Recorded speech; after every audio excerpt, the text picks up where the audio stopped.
What's happening, Panda Nation? Peter Von Panda here. I bought a car off the internet and I didn't want to get ripped off, so this is how I did it.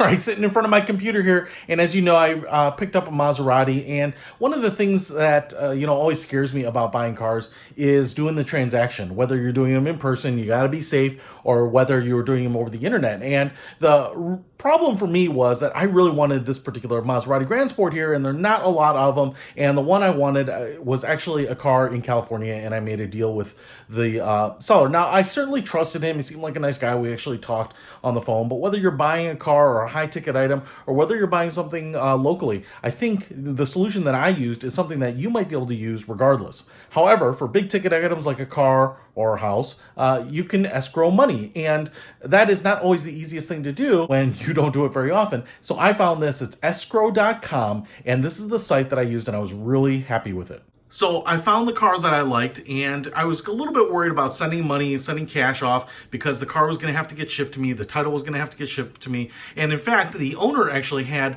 financing on the car, so there was a lien that needed to be paid off. And I found this website here, Escrow.com, and it is an escrow company, and in fact, there were some concerns that this might not be legitimate, and I went to it, and I did some reading of the reviews, and they were generally pretty positive. In fact, the only negative reviews were more about customer service or getting questions answered quickly enough. And so that seemed to me that this was definitely a legit site. So I did end up using it. Now, one thing that I want to mention here is, you have to go in here and you have to tell your buyer that you're also using escrow.com, and then you've got to create an account here. Now, you can use this, obviously it says vehicles here, but domain names, whatever, even things that you're doing locally. Now, because I was buying a car which has a title, it's a little bit different. There's a little bit of, maybe additional risk on it, but especially if it's just merchandise, this works really great. So the first thing you're going to do is you're going to set up an account, and you are going to put in the item that you're buying.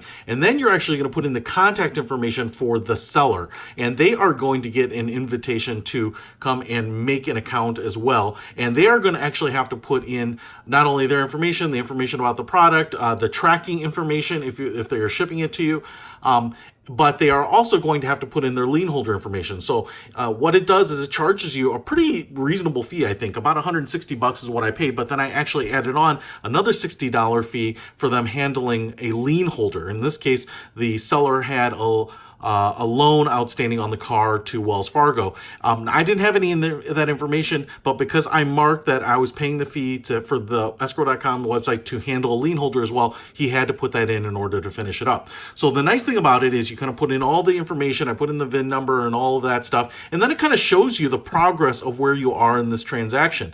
Now, one of the things that you have to do on cars is you have to wire the money into escrow.com.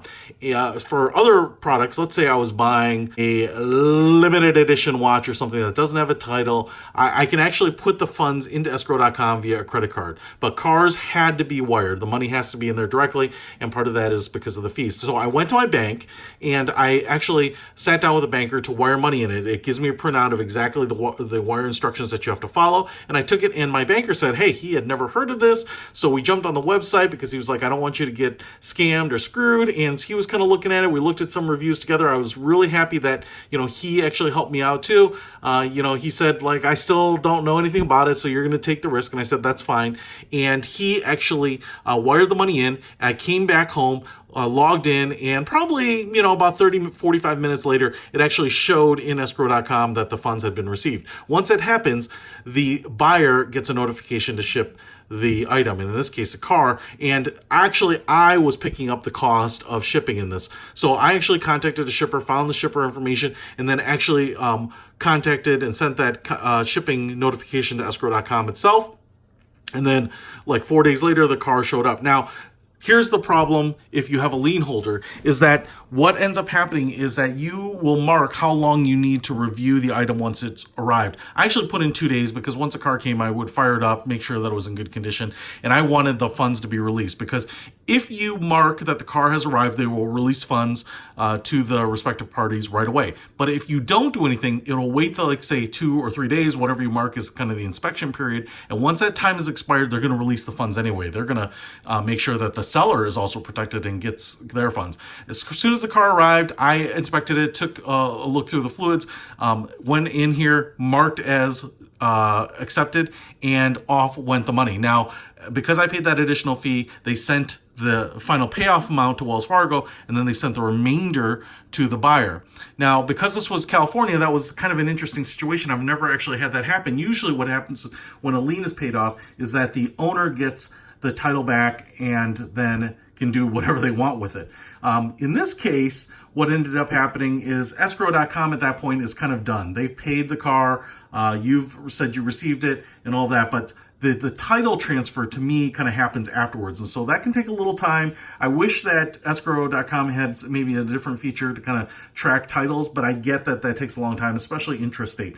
Now, what ends up happening in California for whatever reason is that there's a lien on the title, and the title is held digitally by the state. Wells Fargo let the state of California know that their lien was paid off, but they marked me as the new lien holder, which I guess is true. You're kind of buying the debt, but if they're getting paid, like, what do I care, especially as the buyer? So what ends up happening is California releases the title to the new lien holder. So I got the title showing the current owner on the title and me as the new lien holder, and a release of the Wells Fargo lien. So what I ended up having to do was sign and fill out all the buyer information, and then FedEx that title back to the buyer, who then signed all the seller information and then came back to me. And then I had to complete, because I didn't want to release the lien, the release of the lien information as well. And then I could take it to my DMV, and then I got it processed. So a little bit weird in the California world. I hate that paper has to go back and forth. I just wish it were a digital service, but I tell you what, I was pretty happy with the Escrow.com service. If you're buying a big ticket item, whether it be a car or a boat, something like this, especially if you're buying it sight unseen, especially if it has to be delivered, transited across states or even intercity, whatever it might be, I can definitely say that I had a really good experience with Escrow.com. So if you want to check it out, I'll put a link to it in the description. Peter Von Panda, out.